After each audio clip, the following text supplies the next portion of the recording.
อันนี้ที่เฮาเห็นนี่นะอันนี้มันคือโลงศพเด้อโลงศพผู้ที่ล้มหายตายจาก10 ปี20 ปีหรือว่าหากก็เสียชีวิตก็ยาฮอดกำหนดการเฮ็ดบุญตัวนี้แล้วนะจะเอากระดูกขึ้นมาตัวที่ฝังไป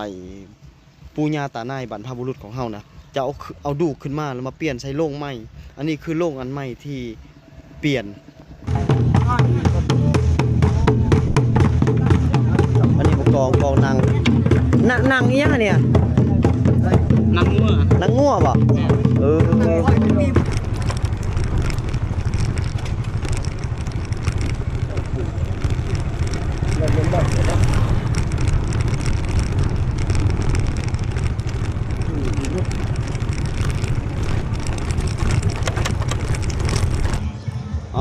สบายดีพี่น้องสบายดีทุกคน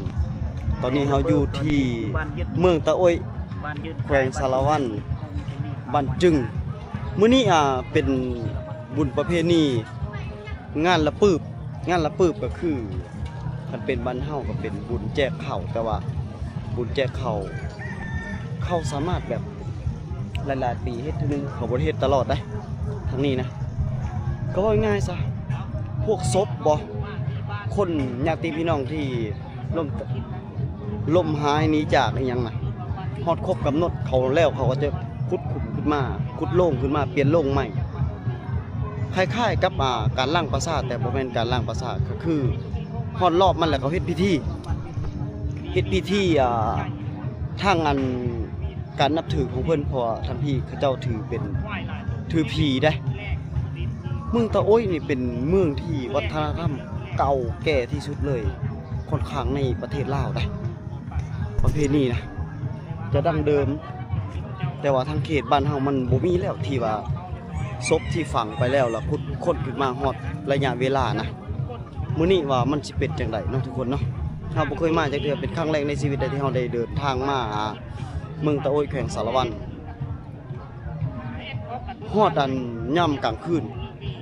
เพราะว่างานนี้มันเป็นงานใหญ่แล้วเขาจำเป็นต้องแบบล่มงัวล่มควายระดับควาย40-50 โตพุ่นได้แบ่อีกบ่นับรวมๆบ่แม่นเป็น100 โตพุ่นว่าเขาล่มงัวล่มควายนะมันมืดบ้านได้เฮ็ดพร้อมกันหมดเลยที่เฮือนใดที่มีการสูญเสียมันมีอยู่แล้วนะก็คือมาท่อนกับมาเฮ็ดกันบัดเดียวเป็นบุญใหญ่บุญละปื้อเพิ่นว่าคันบ้านเฮาเอิ้นนี่หยังกินท่านบ่แม่นกินท่านที่ว่าคนเสียแล้วเฮ็ดบุญให้เฮ็ดบุญให้ประมาณนี้เดี๋ยวไปเบิ่งนำกันเด้อทุกคนวัดอันนี้ก็คือหมู่บ้านเด้อมันเป็นลานกลางแจ้งที่เขาเจ้าเฮ็ดนี่เป็นบุญนี่เป็นบุญปางใหญ่เลยได้บ่อนที่เขาสิมัดงัวมัดควายได้นี่เรียนสำหรับเบิ่งลักก็ฮู้ว่ามันจักโต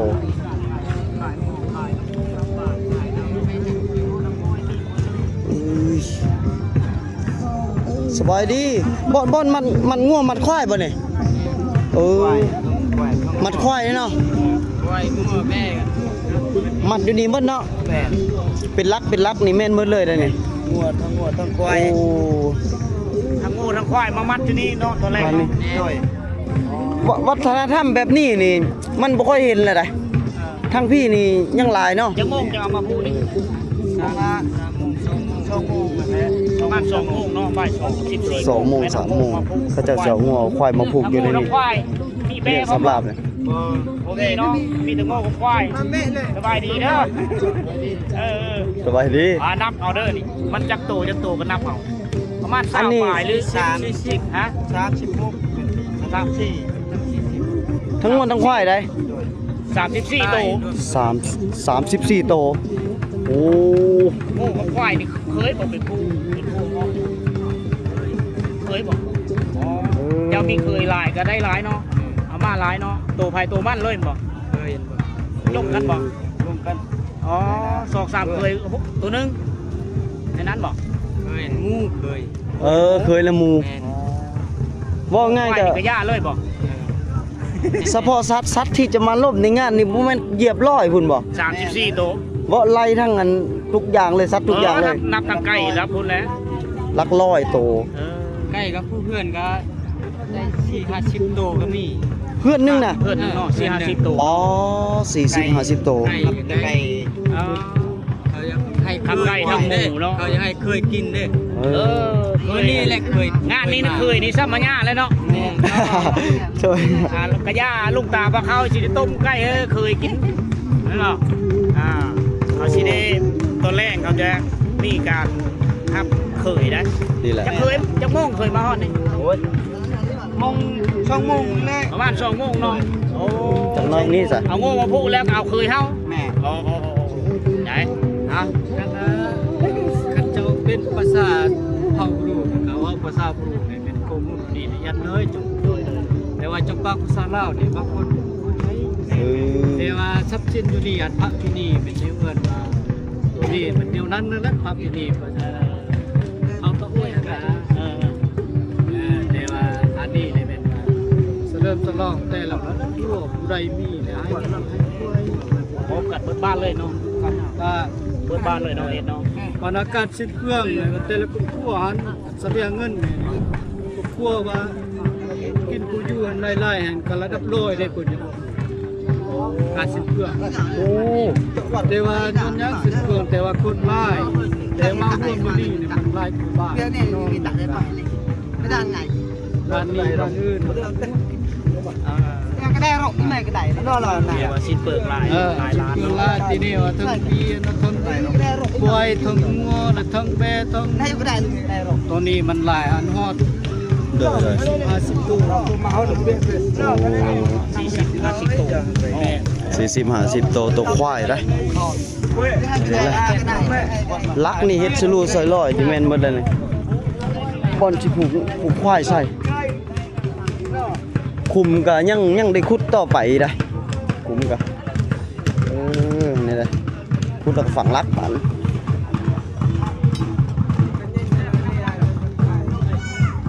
แม่นหมดแล้วนี่อันนี้ขุดคุมยังบ่ทันแล้วแต่ว่ายังหลายลักอยู่ น้อยในปุกแวลักใหญ่ปุกงัวปุกห้วย โอ้ เอาบุญเอาทานอันนี้ผู้ลงรับไปแล้ว โดย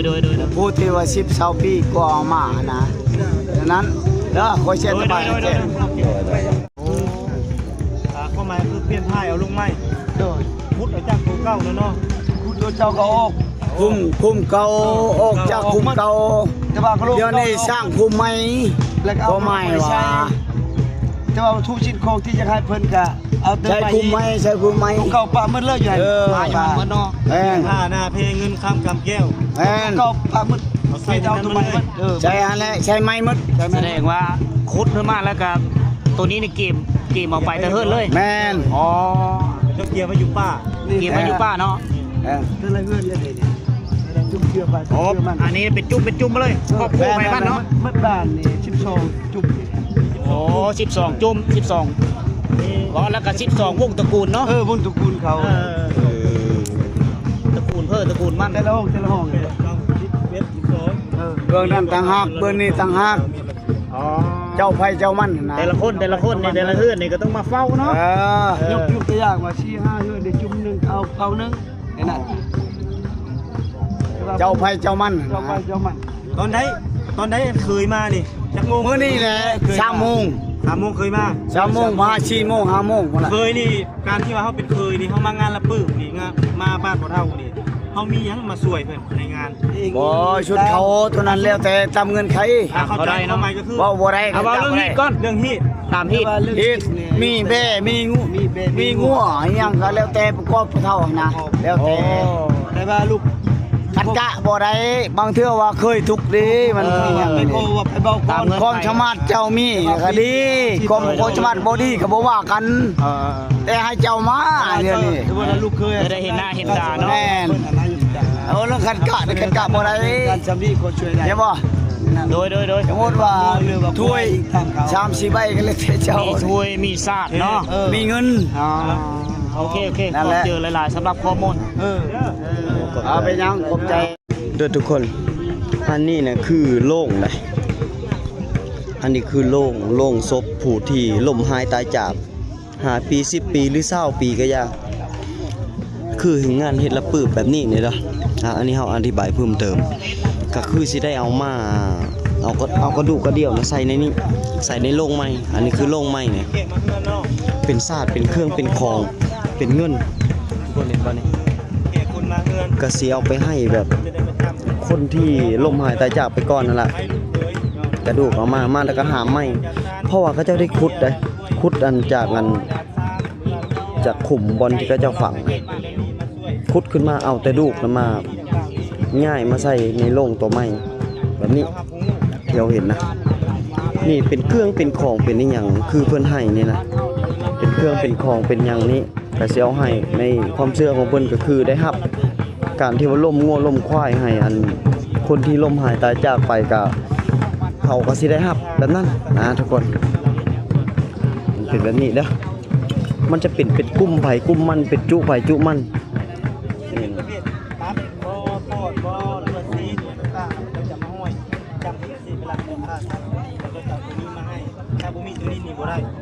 บ่ไม่เท่า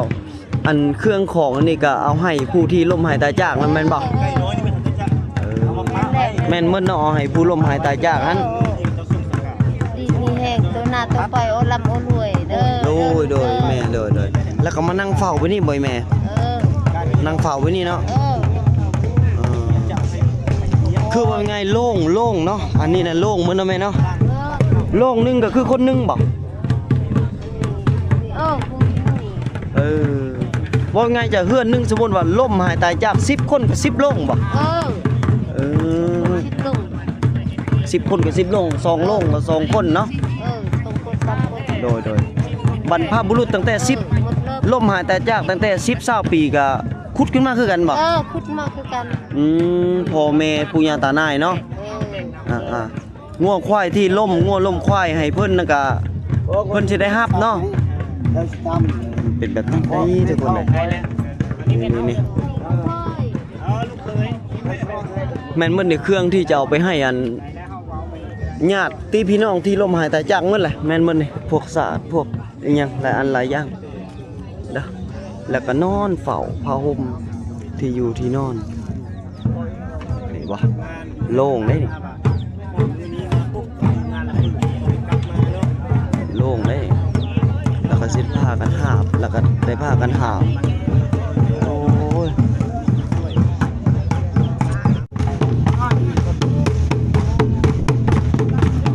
อันนี้กองนา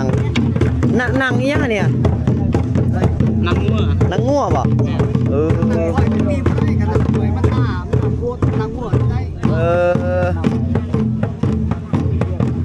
หลังจากลบงัวแล้วก็ลอกเอาหนังมันมาเฮ็ด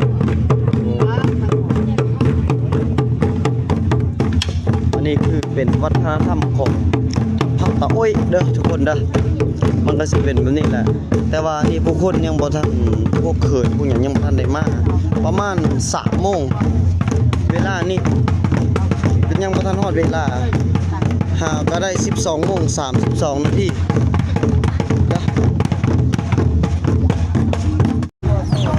ที่นอนเฝ้านี่นะตัวไก่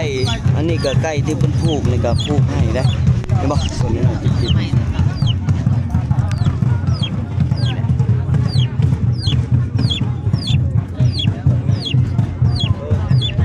มันจะเป็นข้างหน้าหลังเพื่อนนี่ก็เด้อนับตรง1 2 3 4 5ครับการสูญเสียหรือว่าล้มหายตายจากก็4 คนครอบครัวนะแบบนี้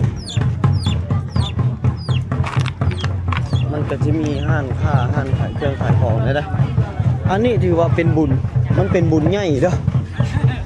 ถือว่าเป็นบุญใหญ่ก็นั่งเฝ้ากันคือกันครับงานเฮือนดีเลยแบบนั้นเลยนะนี่นะเราก็นั่งกินข้าวกินน้ำซุ่มแซวกันไปโลดก็เฝ้าแบบนี้แหละสิคึกคืนนาฬิกาจังไรพุ่นแหละ 3-4 โมงตอนแรงๆพุ่นแหละตอนนี้ก็คือยังบ่ทันได้นี่อีหยังหลายโอ้ประกันนั่งเฝ้าเนาะประธานเนาะสบายดีเด้อ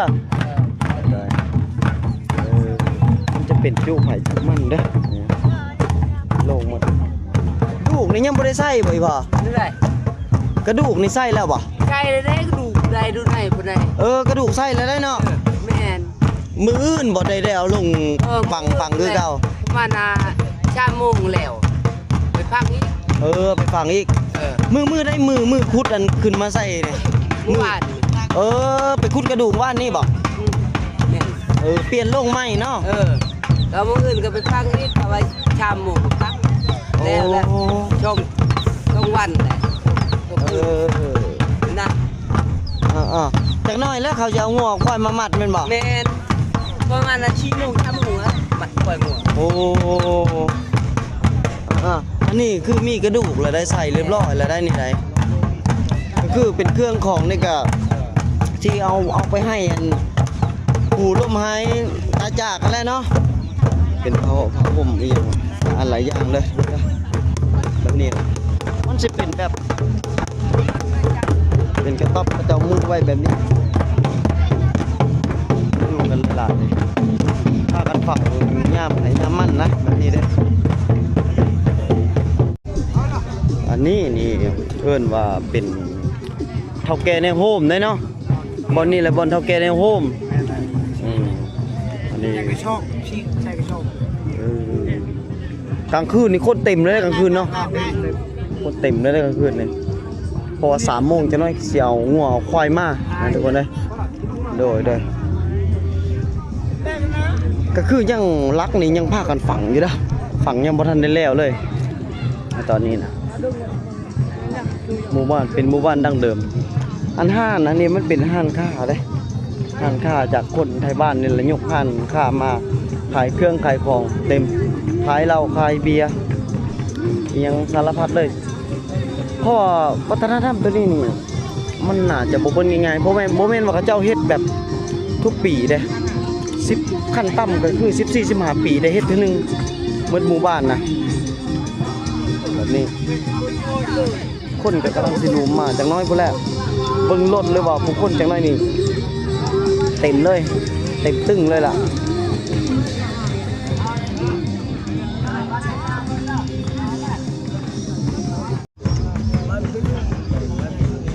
ก็พากันนั่งเฝ้าแบบด้วยกันกับอัน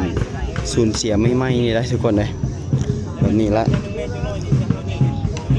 มันจะเป็นกลุ่มไผ่กลุ่มมันเด้อกลุ่ม1กลุ่ม2กลุ่ม3อันนี้กลุ่ม4อันนี้กลุ่ม5 6มันจะเป็นกลุ่มหมดบ้านนี้มันก็สิมีจักตระกูล1 2 3 4 5 6 7ประมาณ11ตระกูลนะหมดบ้านเอามารวมกันกระดูกอยู่ในเลยกระดูกเต็มหมดแล้วได้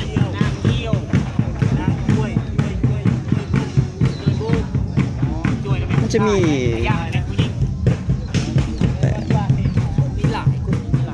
เมละ8กลุ่ม1มันจะมีชื่ออยู่ในนี้เลยนะชื่อหัวลมหายตาจากนี่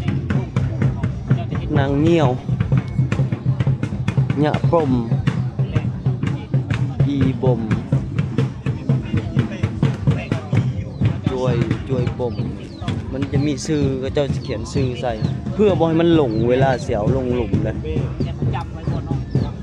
แกเป็นสัตว์น้อยมีแรงจะเป็นสัตว์ใหญ่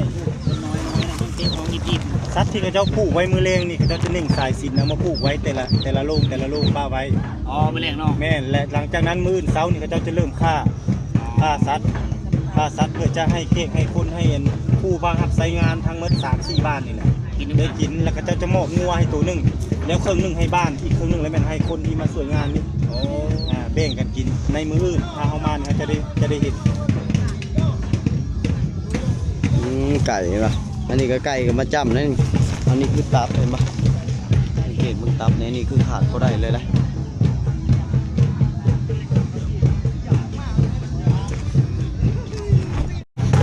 อันนี้คือเป็นลงซบคือกันเกี่ยวกับการตายไม่แห้งนี่เขาจะแยกออกมาแบบนี้เลยตายอุบัติเหตุนั่นแหละเขาจะมาแยกออกอยู่ต่างหากเลย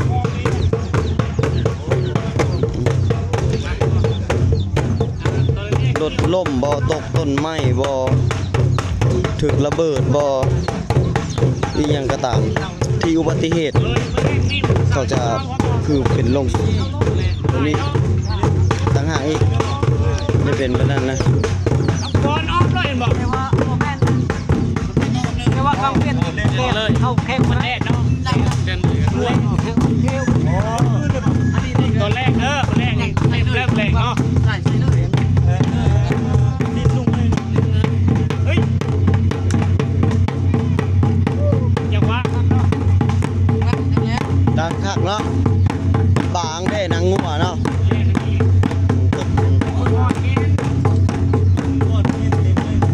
น้ำแรกก็เนาะยังว่าเนาะแรกยุ่งอะไรเลยโอ้นี่เด็ดดีไม่ต้องมาเนาะนี่เดี๋ยวเราคนจะต้องเห็นครับนี่จับมีแห้งเนาะ ตายมาแห้งตายอุบัติเหตุเพราะว่าสิถึกระเบิดเพราะว่าสิถึกรถล่มรถความรถเจือกสารพัดเลย ไปจะมีคนมีคนไปเห็นชมน้ำหวานทำอย่างมีลงมาจนกระทั่งมีมาไต่ทุก เอาถ้วยเอาพวงให้ พี่น้องเลิกมาไต่ทุกห้องมาเด้อมาหุบงานแล้วประมาณนี้มีมาช่วยเด้ออยู่ประมาณนี้พี่น้องเนาะ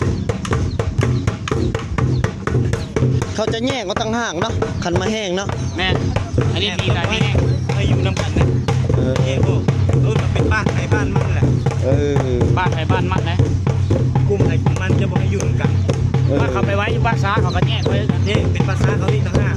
แมน พวกนี้มันจะหุ้นแห้งชีวิตแบบทางนั้น ท่านหัน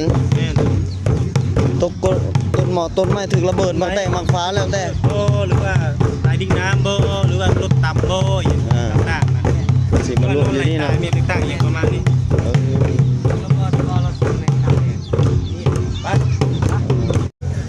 เดินทุกคนเด้อคลิปก็จบเพียงเท่านี้ก่อนเรื่องรายละเอียดหรือว่าเพิ่มเติมนะรอเบิ่ง EP ต่อไป เพราะว่าเขาสิจูงงัวจูงควายมาเสือดระดับ40-50 โตนะประเภทนี้กลางคืนแต่ว่าย่ามตอนมือเว้นนี้เฮาก็สิขอจบคลิปแต่เพียงเท่านี้ก่อนถ้าว่าผิดพลาดประการใดก็เฮาก็ต้องขอโทษขออภัยไว้ณที่นี่เด้อทุกคนนะเดี๋ยวพบพ่อกันใน EP ตอนต่อไปสบายดี